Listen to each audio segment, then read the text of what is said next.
నమస్తే, welcome to our channel. Senior journalist Kommineni Srinivas arrest అయిన సంగతి తెలిసిందే. మరి ఈ అరెస్ట్ పైన జగన్మోహన్ రెడ్డి స్పందించారు. ఒక ట్వీట్ కూడా వేశారు ఆయన. మరి ఆ ట్వీట్ ని ఏ విధంగా చూడాలి, అసలు కొమ్మినేని శ్రీనివాస్ ని సమర్థిస్తూ ఆయన ట్వీట్ చేయడాన్ని ఏ విధంగా చూడాలి తెలుసుకునే ప్రయత్నం చేద్దాం.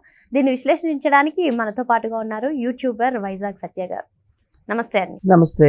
కొమ్మినేని శ్రీనివాస్ ఆధ్వర్యంలో ఏదైతే సాక్షి డిబేట్ జరిగిందో అందులో ఓ జర్నలిస్ట్ చేసినటువంటి వ్యాఖ్యలు అమరావతి మహిళలనే కాదు, ఆంధ్రప్రదేశ్ మహిళల వ్యక్తిత్వాన్ని హననం చేసే విధంగా ఉన్నాయని చెప్పి చాలా మంది విశ్లేషిస్తున్నారు సార్. మరి ఈ నేపథ్యంలో అసలు ఆ డిబేట్ జరిగినప్పటి నుంచి కూడా భారతిరెడ్డి కానీ జగన్మోహన్ రెడ్డి కానీ స్పందించట్లేదు అని చాలా మంది అంటూనే ఉన్నారు.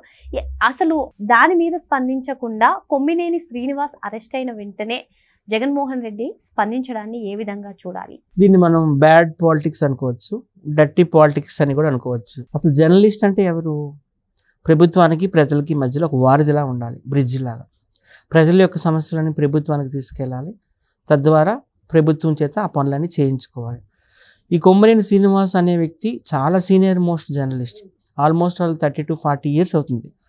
ఆయన పని చేయని ఛానలే లేదు. ఈనాడులో చేసిండు, ఆంధ్రజ్యోతి, ఎన్టీవీ, TV5, సాక్షి, ఎన్ని ఉన్నాయో ఇండియా మొత్తం మీద అన్ని ఛానల్లో చేశాడు. అంత అనుభవం గడించాడు. ఆయన మంచి రచయిత కూడా. ఆయన చాలా బుక్స్ రాశాడు. ఏదో ఒక బుక్ చదివినట్టు గుర్తు, ఆంధ్ర టు అమెరికా అనే బుక్ బాగుంది. సో ఇంతటి మేధావి ఇలా దిగజారిపోయి మాట్లాడడము చాలా దురదృష్టకరం. పైగా ఆ వ్యక్తి కూడా ఎక్కడ వ్యక్తో కాదు, ఆ అమరావతి పరిసర ప్రాంతాల వ్యక్తే. సో పక్కన ఇంకొక ఎదవను కూర్చోబెట్టుకొని ఈయన కూడా ఒక ఎదవలాగా అయిపోయి, ఇద్దరు కూడా జర్నలిస్టులు అంట. ఒక వ్యక్తి పేరు కృష్ణరాజు, ఇంకో వ్యక్తి పేరు కొమ్మినేని శ్రీనివాసరావు. KSR టాక్స్ అని కూడా ఒకటి వస్తుంది, మనకు తెలుసు. సో ఇంత మేధావి అయి ఉండి ఒక వ్యక్తిని తిడితే పర్వాలేదు, కానీ ఒక ప్రాంతాన్నే అలా తిట్టడం అనేది చాలా దురదృష్టకరం. మనము గుంటూరు జిల్లా అమరావతిని తీసుకుంటే చాలా చరిత్ర ఉంది ఆ ఏరియాకి, ఆ చుట్టుపక్కల ఏరియాకి. మన హిందువులు పరంగా తీసుకుంటే సాక్షాత్తు కనక మహాలక్ష్మి వెలసిన ప్రాంతం అది. ఇప్పుడు ఒక క్రిస్టియన్ పరంగా మనం తీసుకున్న గుణదల మేరీ మాత వెలసినటువంటి ప్రాంతం అది. ఇంకా మేము ఇండస్ట్రీ వాళ్ళం కాబట్టి మా ఇండస్ట్రీ నుండి చాలామంది వచ్చారు అక్కడ నుంచి, ఆ ఏరియా నుంచి. ఒక మహానటి సావిత్రి కావచ్చు, అలాగే 3 times నేషనల్ అవార్డు అందుకున్న శారద గారు కావచ్చు, అలాగే సౌత్లోనే ఆల్ టైమ్ #1 సింగరు జానకమ్మ కావచ్చు. ఎంతోమంది ఇలా వచ్చారు ఆ ఏరియా నుంచి. సో అలాంటి ఏరియాని పట్టుకొని ఇది వేశ్యల రాజధాని అనడం ఎంతవరకు కరెక్ట్, మీరే చెప్పండి. అమరావతి అంటేనే అది దేవతలు వెలిసినటువంటి ప్రాంతం అని అందరూ అంటారు. ఎంతో చరిత్ర ఉంది కనుకనే మోడీ గారు, చంద్రబాబు నాయుడు గారు, పవన్ కళ్యాణ్ గారు అందరూ కలిసి దాన్ని రాజధాని చేశారు. ఆ రోజుల్లో ఈ జగన్మోహన్ రెడ్డి కూడా ఓటేశాడు. సార్ ఇక్కడ ఇంకొకటి సార్, జగన్మోహన్ రెడ్డి వేసినటువంటి ట్వీట్లో అసలు యాంకర్కి ఏంటి సంబంధం? వచ్చిన గెస్ట్ కొంచెం పాజిటివ్గా మాట్లాడుతుండొచ్చు, నెగిటివ్గా మాట్లాడుతుండొచ్చు, దాంతో యాంకర్కి ఏంటి సంబంధం? ఇది ఒక అక్రమమైన అరెస్ట్, జర్నలిస్టుల వరకు కూడా వచ్చింది అక్రమ అరెస్ట్, రెడ్ బుక్ రాజ్యాంగం అన్నట్టుగా ఆయన మాట్లాడుతున్నారు. అంటే మహిళల వ్యక్తిత్వ హననం అయినా పర్లేదు, జర్నలిస్టుల అరెస్ట్ కాకూడదని ఆయన ఉద్దేశం అంటూ కొందరు మహిళలు అయితే నిరసనలు వ్యక్తం చేస్తున్నారు. మీరేమంటారు? చాలా దురదృష్టకరం. ఎందుకంటే ఆయన కూడా అత్యధిక మెజారిటీతో ఒకప్పుడు సీఎం అయ్యాడు 2019లో.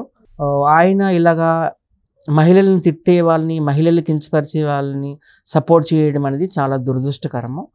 ముఖ్యంగా ఏంటంటే ఇప్పుడు నేను ఈ స్టూడియోలో ఉన్నాను, నేను ఏదో ఎవరి మీద ఒకరి మీద చెత్తబాగడు వాగాను అనుకో, అది మీరు వెంటనే అది ఎడిటింగ్ చేసేయాలి, తీసేయాలి. తీయకపోతే అది మీ మాట్లాడిన వాడు ఎంత తప్పో ప్రసారం చేసిన వాడు కూడా అంతకంటే డబల్ తప్పు. సో ఇక్కడ ఎవరు ఇక్కడ డిబేట్లో కూర్చుంది ఎవరు? కృష్ణరాజు అని ఒక వెధవ, బుర్ర తక్కువ వెధవాడు, ఓకేనా. ఆయనకి డిబేట్ పెట్టింది ఎవరు? ఈ కొమ్మినేని శ్రీనివాసరావు. దాన్ని ప్రచారం చేసింది ఎవరు? భారతిరెడ్డి, జగన్మోహన్ రెడ్డి గారి భార్య. సో ముగ్గురిది కూడా తప్పు ఉంది. ఒక ఇంటర్వ్యూలో ఏవైనా కానీ మనం ఏదైనా అన్పార్లమెంటరీ లాంగ్వేజెస్ యూజ్ చేసినా, ఎవరి మనోభావాలు దెబ్బతినేటట్టు మాట్లాడినా ఖచ్చితంగా అది ఎడిట్ చేయాల్సిందే. మరి ఎందుకు ఈ భారతిరెడ్డి గారు ఎడిట్ చేయలేదు? అది ఒక వ్యక్తికి సంబంధించింది కాదు కదా, ఒక ప్రాంతానికి సంబంధించింది. సో అందరిది కూడా తప్పు ఉంది.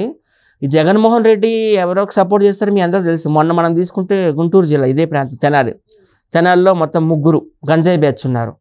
వాళ్ళ మీద రేప్ కేసులు ఉన్నాయి, మర్డర్ కేసులు ఉన్నాయి, దొంగతనాల కేసులు ఉన్నాయి. వాళ్ళని వెళ్ళి పరామర్శించడం ఎంత హాస్యాస్పదం, చాలా కామెడీగా ఉంది కదా. అలాగే దొంగలకు ఆయన సపోర్ట్ చేస్తాడు.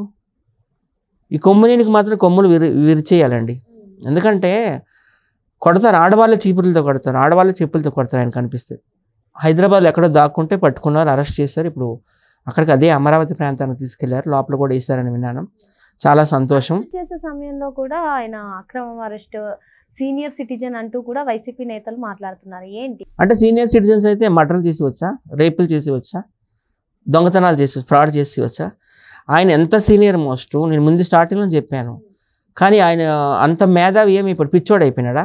అలాగే ఉంది. ఇప్పుడు రామ్ గోపాల్ వర్మని తీసుకోండి, ఆయన ఒకప్పుడు ఎంత మేధావి, ఎలాంటి సినిమా, మన తెలుగు వాళ్ళు ఒక పేరుని ముంబై లెవెల్లో నిలబెట్టాడు ఆయన. పెద్ద పెద్ద సినిమాలు తీశాడు ఆయన, రంగీలా అని, సత్య అని, సర్కార్ అని.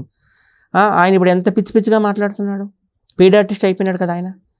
సో సీనియారిటీ పక్కన పెట్టండి, వీళ్ళంతా పెయిడ్ ఆర్టిస్టులు వీళ్ళంతా. సాక్షి ఛానల్ అంటే అందరికీ తెలుసు, అది జగన్మోహన్ రెడ్డి పార్టీకి ఒక కరపత్రిక లాంటిది అయిపోయింది అది. మీరు ప్రస్తావించినట్టుగానే జగన్మోహన్ రెడ్డికి సంబంధించిన మీడియా సంస్థ కాబట్టి దానిపైన విషయం చిమ్ముతున్నారు అంటూ వైసీపీ కీలక నేతలు పెద్ద ఎత్తున ప్రచారం చేస్తున్నారు ఈ ఇష్యూ గురించి. మీరేమంటారు? ఇందాక చెప్తున్నాను, అది ఏ ఛానల్ అవని, ఏ ప్రాంతం అవని అది పక్కన పెట్టండి. ఇది మహిళలకు సంబంధించింది, మహిళలను కించపరిచే విధంగా ఉంది. ఏం మాట్లాడారు డిబేట్లో? ఆయన తానా అంటే ఈయన తందాని అన్నాడు. ఓకేనా, వీళ్ళిద్దరు కూర్చొని ఆయన ఏమన్నాడు? అమరావతి దేవతల రాజధాని కాదు, వేశ్యల రాజధాని అన్నాడు. అంటే ఏంటి? ఇంకొక మాట కూడా అన్నారు, మొత్తం ఈ ఎన్జిఓస్ ఉంటారు కదా, ఎన్జిఓస్ మొత్తం 150 ఆర్గనైజేషన్స్ అక్కడ ఉన్నాయి, అది వేశ్యల ప్రాంతం కాబట్టి అందరికీ కాండోమ్లు అన్నీ సప్లై చేస్తున్నారు, హెచ్ఐవి రాకుండా ట్యాబ్లెట్స్ సప్లై చేస్తున్నారని కూడా అన్నారు. 150 ఆర్గనైజేషన్స్ ఆంధ్ర మొత్తం మీదే లేవు, అలాంటిది ఓన్లీ అమరావతి ప్రాంతంలో ఉన్నాయా? మన ఆంధ్ర మొత్తం తీసుకుంటే నాకు తెలిసి ఒక 110 115 ఉన్నాయి ఎన్జిఓస్. ఆంధ్ర మొత్తంలో అన్ని లేవు, అలాంటిది ఒక అమరావతిలోనే 150 ఉన్నాయా? అంటే రేపు పొద్దున్న అక్కడ ఉన్న మహిళల భవిష్యత్తు ఏంటి? ఎవరైనా పెళ్లి సంబంధాలు కుదుర్చుకుంటారా? పలానా ఏరియా అంటే ఏమంటారు? అమ్మో ఆ ఏరియా మంచిది కాదని టాక్ వచ్చింది అంటారు లేదా? చాలా ఇది మామూలు ఒక చిన్న సమస్య కాదు, ఇది చాలా నేషనల్ లెవెల్లో వచ్చిన సమస్య ఇది. సో జగన్మోహన్ రెడ్డి గారు ఆయనకు సపోర్ట్ చేయడం అనేది చాలా దుర్మార్గం నిజంగా. సో మహిళలందరూ తిరగబడాలి, మహిళలందరూ పోరాడాలి. ఒక ఝాన్సీ లక్ష్మీబాయి, ఒక రాణి రుద్రందేవి, ఒక పూలందేవి, ఒక ఇందిరాగాంధీ, ఒక జయలలిత లాగా తిరగబడి వాళ్ళిద్దరు నరకాసులు కూడా లోపల వేయించాలి, అవసరమైతే ఉరిశిక్ష కూడా తీయించాలి. ఇప్పుడు కొమ్మినేని శ్రీనివాస్ ఆధ్వర్యంలో జరిగినటువంటి డిబేట్లో ఆ జర్నలిస్ట్ మాట్లాడిన వ్యాఖ్యలు చాలా వినడానికి అసహ్యంగా కలిగించేలా ఉన్నాయి సార్. మరి అదే కాకుండా ఇప్పుడు సజ్జల రామకృష్ణారెడ్డి ఈరోజు ప్రెస్ మీట్ పెట్టి మళ్ళీ ఈ నిరసనలు వ్యక్తం చేసిన వాళ్ళని సంకర జాతి అనడం కానివ్వండి, లేదంటే అసలు వీళ్ళు పిశాచాలు అనడం ఏ విధంగా చూడాలంటారు? అలీబాబా 6 దొంగల సినిమా చూసావా? అలా అయిపోయింది ఇక వైఎస్ఆర్సీపీ పార్టీ. ఈ సజ్జల కూడా ఒక దొంగే అందులో ఉన్న కనుక వాళ్ళకి సపోర్ట్ చేస్తున్నాడు. వాళ్ళ ఇంట్లో కూడా మహిళలు ఉన్నారు కదా. అంతవరకు ఎందుకు? ఈ కొమ్మినేని శ్రీనివాసరావు అనే వ్యక్తి గన్నవరంకు చెందిన వ్యక్తే కదా, అమరావతి ఆ ఏరియాకి సంబంధించిన వ్యక్తే కదా. ఆయనకు కూడా అమరావతిలో బంధువులు ఉన్నారని విన్నాను. సో వాళ్ళు కూడా బాధపడతారు కదా అట్లా అంటే. సో ఇదంతా మీరు అర్థం చేసుకోవాలి.